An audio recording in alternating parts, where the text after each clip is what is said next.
तो विशेषण का जो पहला प्रकार है हमारे पास गुणवाचक विशेषण है विद्यार्थी।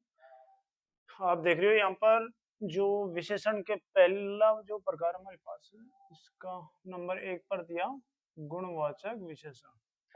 जैसा कि नाम से पता चल रहा है हमारे को किसी वस्तु व्यक्ति पदार्थ के गुण दोष, उसका रंग आकार प्रकार अवस्था दशा स्थिति गंध आदि के बारे में हमारे को जो शब्द बताए वो गुणवाचक विशेषण कहलाएंगे। ये यहाँ पर लिख रखा है सारी चीज।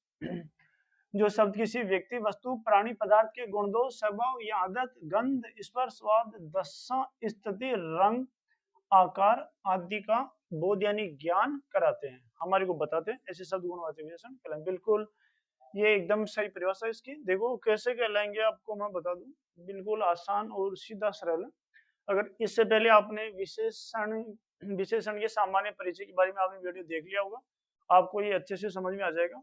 अगर आप नहीं देखे हो तो इससे पहले विशेषण का जो सामान्य परिचय वाला वीडियो आप अवश्य देख लें, उसके बाद आपको ये आराम से अच्छे से समझ में आ जाएगा। अब देखते हैं, आइए चलिए ये देखिए हमारे पास यहाँ पर ये पहला ये सामान्य उदाहरण दिया, राम उदंड लड़का है।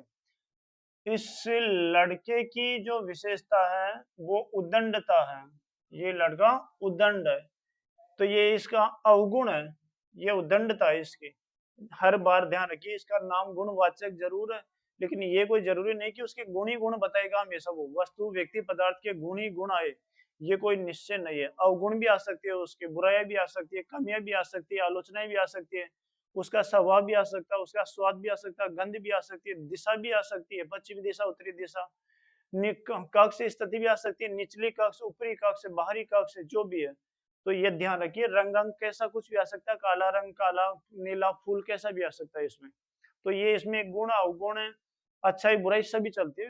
विद्यार्थी इस बात का आप ध्यान रखिए। तो यहाँ पर ये उद्दंड आ गया, तो ये उद्दंड लड़का है।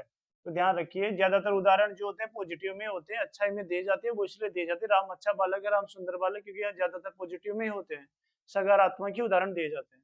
लेकिन वो कोई निश्चय नहीं कि सकारात्मक ही उदाहरण आएंगे, पॉजिटिव उदाहरण आए, नेगेटिव गुण वाले भी आ सकते हैं। अब ये उद्दंड ये इसकी विशेषता हो गई हमारे पास में, तो ये विशेषता वाला शब्द है जो इसके अवगुणों की ओर लेकर जाता है, इसलिए ये गुणवाचक का उदाहरण है, किसी अन्य विशेषण के भेद में नहीं जाएगा।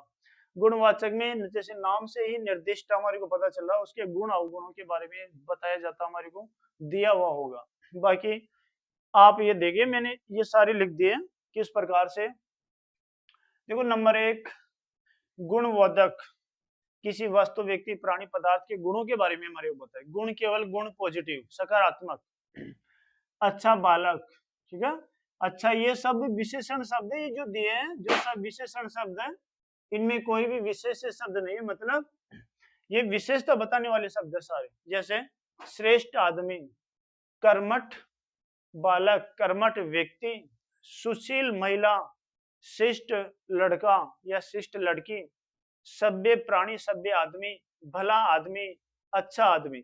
ये सब ध्यान रखिए बच्चों, विद्यार्थी ये सब शब्द है ना जो हमारे को विशेषण शब्दों के तौर पर दिए, और ये सब गुणवाचक है। वो पहले दे रखा गुण बोधक गुण का ज्ञान कराने वाले शब्द है सारे के सारे, तो ये तो गुण वाले थे। अब ये दोष बोधक, ये दोष वाले रहे।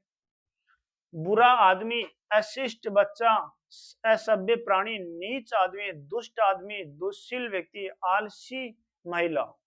तो ये सारे शब्द वही, ये सारे शब्द जो भी दिए हैं ये सब विशेषण वाले शब्द दिए हैं, इनके आगे विशेष से हमारे को लगा लेना होगा खुद को। तो सारे के सारे ये रंग बोधक आप जान गए होंगे, तो रंग लाल कमल, काला कमीज, नीला पेन, पीला आम, मटमैला पानी, सफेद कपड़ा, बैंगनी बैंगनी शर्ट कर दो, पैंट कर दो, कुछ भी कर दो, क्योंकि हमारे को तो विशेष से लेना उसमें।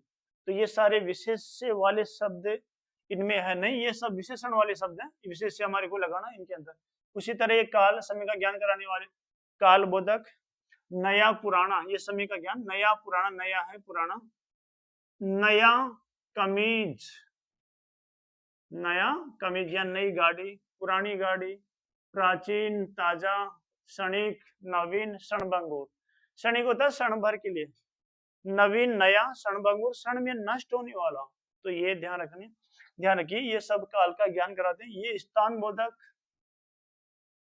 ये हमारे को स्थान के बारे में बताइए। भारतीय व्यक्ति, चीनी व्यक्ति, राजस्थानी आदमी, पंजाबी व्यक्ति, बिहारी आदमी, बिहारी महिला। ये हमारे को स्थान का ज्ञान कराते हैं कि कौन से स्थान का है वो व्यक्ति, वो आदमी कौन से स्थान से जुड़ा हुआ है। उसी प्रकार से गंध, गंध का मतलब हम जो लेते हैं श्वास हवा, वो गंध। एक तो सुगंध होता है, एक दुर्गंध होता है। उपसर्ग लगता है सु, और दुर्गंध में दुर उपसर्ग। देखो गंध, गंध जो हम हवा लेते हैं, श्वास ले रहे हैं, वो गंध है। उसमें ना बदबू का भाव है, ना खुशबू का भाव है। सामान्य हवा है वो हम जो श्वास लेते हैं। लेकिन अगर वो ही उसमें सुगंध, मतलब अच्छी हवा आने लगे, जो हमारे को अच्छी लगे, सूंघने में हमारे को स्वाद स्वाद उसमें आनंद आए हमारे को, तो वो सुगंध होती है। उसी गंध में सु लग गया तो मतलब वो हवा सुगंधित हो जाती है। दुर्गंध, दुर लग गया उपसर्ग, तो फिर वो दुर्गंध बदबू के रूप में बदल जाती है। तो ये बस।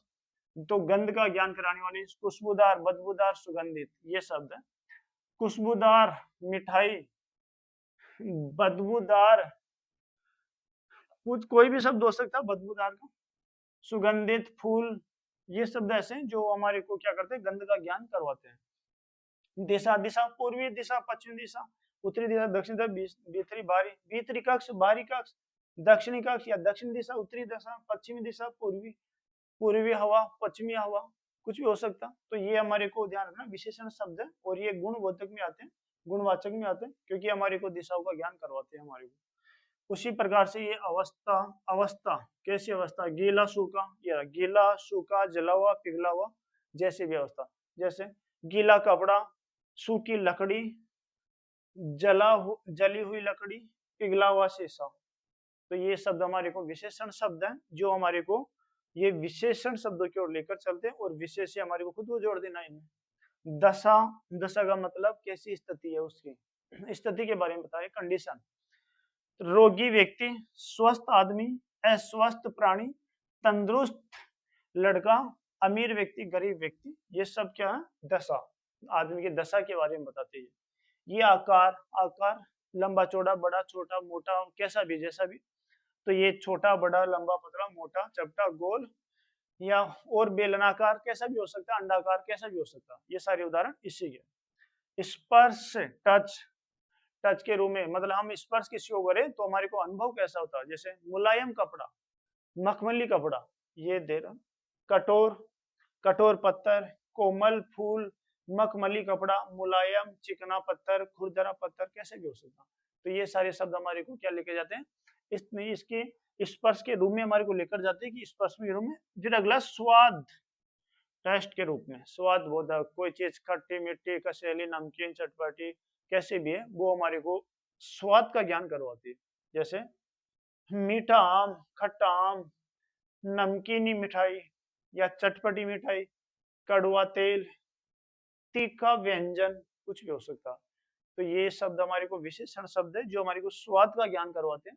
तो ये यहाँ पर स्वाद बोधक, स्वाद बोधक, ये सारे शब्द हैं। उसी प्रकार से ये हमारे पास काफी कुछ हो गया। तो ये हमारे को गुण बोधक शब्दों की ओर सारे लेके जाते हैं। तो इसमें गुण अवगुण वगैरह सब आ गए, सारे के सारे हमारे को लगभग हम इसमें सब पढ़ चुके हैं। इस सामान्य और पेड़ों पर अब पीले आम लगने लगे, ध्यान रखना, पेड़ों पर अब पीले आम लगने लगा। इन शब्दों में ही विशेष है और इनमें विशेषण है।